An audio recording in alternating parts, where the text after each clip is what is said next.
જિલ્લાના 129 ગ્રામ પંચાયત ચૂંટણીને લઈને મતગણતરી શરૂ। સવારના 9 વાગ્યાથી જિલ્લાના 9 તાલુકા મથકે મતગણતરી શરૂ થઈ। ભુજ તાલુકાની 21 ગ્રામ પંચાયતનું ભુજ લાલન કોલેજમાં મતગણતરી શરૂ। કોલેજના 13 રૂમમાં મતગણતરી હાથ ધરાઈ છે।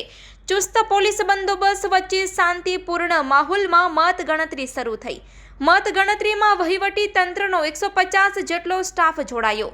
મતગણતરી બાદ કચ્છની ગ્રામ પંચાયતના 1662 ઉમેદવારો ભાવિ નક્કી થશે। 22 તારીખના મતદાન દિવસે જિલ્લાના 2,16,512 મતદારો પૈકી 1,68,559 મતદારોએ મતદાન કર્યું હતું।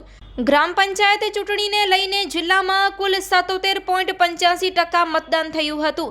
મતગણતરી બાદ જિલ્લાની 129 ગ્રામ પંચાયતને મળશે નવા સુકાનીઓ અને સભ્યો।